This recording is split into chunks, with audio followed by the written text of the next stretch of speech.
In this video, we will understand tangible assets like houses and intangible assets like cryptos, a comparative analysis. Assets, broadly defined, are resources controlled by an entity with the potential to generate future economic benefits. These assets can be broadly categorized into two major groups, tangible and intangible. Understanding these asset classes' nature and accounting treatment is crucial for accurate financial reporting and decision-making.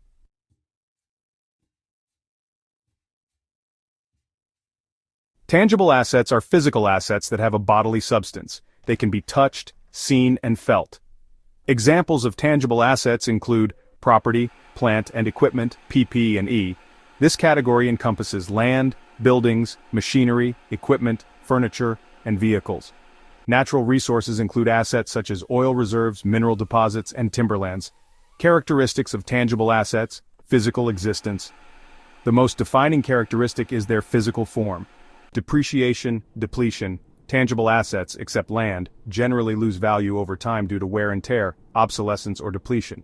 This loss of value is recognized through depreciation for PP&E or depletion for natural resources expenses. Valuation. Tangible assets are typically valued at historical cost, which is incurred to acquire the asset. Accounting treatment of tangible assets. Initial recognition. Tangible assets are initially recorded at their historical cost, which includes the purchase price, transportation costs, installation costs, and any other cost directly attributable to bringing the asset to its intended use. Subsequent measurement. After initial recognition, tangible assets are generally measured at their carrying amount, the historical cost less accumulated depreciation or depletion. Disclosure.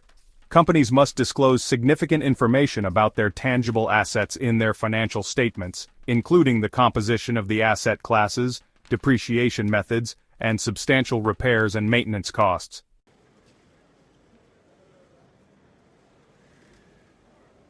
Intangible assets are non-physical assets that have value but lack physical substance.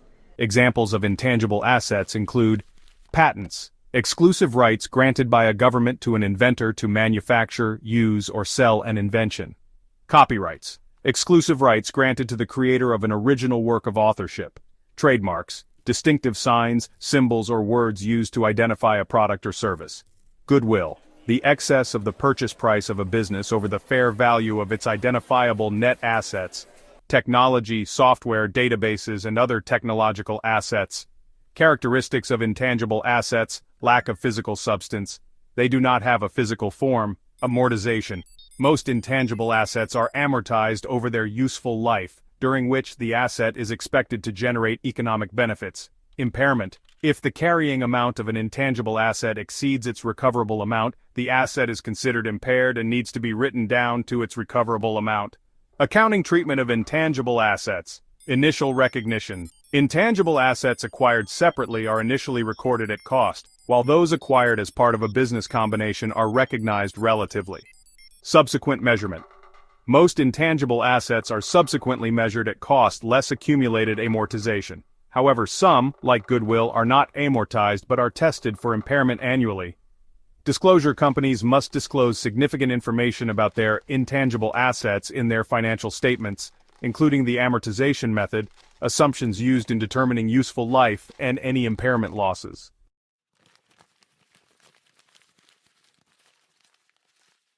The tax treatment of tangible and intangible assets varies depending on the specific asset and the applicable tax laws. Some key points to consider include depreciation and amortization deductions are generally allowed to recover the cost of tangible and intangible assets over their useful lives for tax purposes. However, tax laws often prescribe specific depreciation methods and amortization periods. Gains or losses on the sale or disposal of tangible and intangible assets can have different tax implications. For example, gains on the sale of depreciable assets may be taxed at a lower rate than ordinary income. Governments may offer tax incentives such as accelerated depreciation or research and development tax credits to encourage investment in certain tangible and intangible assets.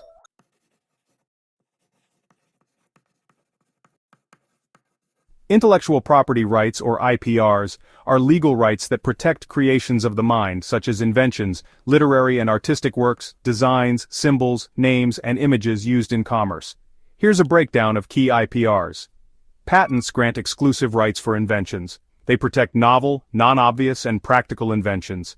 Copyrights protect original works of authorship, such as literature, music, drama, art, and software. Trademarks protect words, phrases, symbols, and designs that distinguish the goods or services of one enterprise from those of others. Trade secrets are confidential information that gives a business a competitive advantage. Examples include formulas, customer lists, and manufacturing processes. The importance of intellectual property rights includes incentivizing innovation by giving creators and inventors exclusive rights to their work, allowing them to profit from their efforts.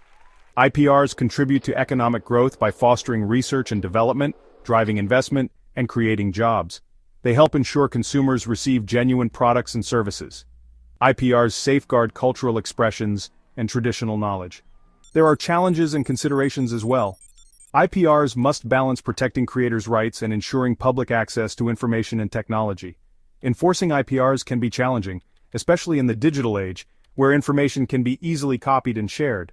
IPRs raise complex international issues, such as harmonizing laws across different countries and addressing concerns about access to essential medicines in developing countries. Intellectual property rights play a crucial role in today's economy and society. They are essential for fostering innovation, protecting creators, and promoting economic growth. Understanding the different types of IPRs and their implications is vital for businesses, individuals, and policymakers alike.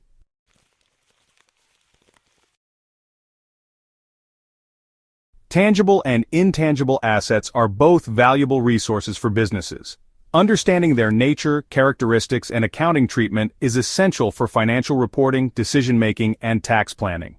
Proper accounting for these assets ensures that financial statements provide a fair and accurate representation of the company's financial position and performance.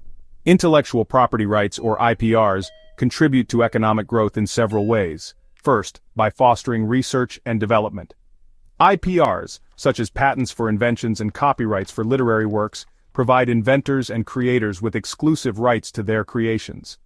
This exclusivity is a powerful incentive for individuals and companies to invest time and resources in research and development. Knowing that their innovations can be protected and monetized encourages them to push the boundaries of knowledge and create new products and services. The potential for strong IPR protection attracts investment in research and development. Investors are more likely to fund innovative projects when they know that the resulting intellectual property can be effectively protected and commercialized, generating a return on their investment. Second, by driving investment. Startups and small businesses often rely on intellectual property as collateral to secure funding from investors. Patents, trademarks, and copyrights can demonstrate a company's value and potential, making it more attractive to venture capitalists and investors. IPRs facilitate the licensing of technologies and know-how between companies. This allows businesses to access and utilize new technologies without reinventing the wheel, leading to faster product development and increased efficiency. Third, by creating jobs. Developing and commercializing new technologies and creative works often lead to new industries and businesses. For example, developing the internet and related technologies has spawned countless new companies and created millions of jobs.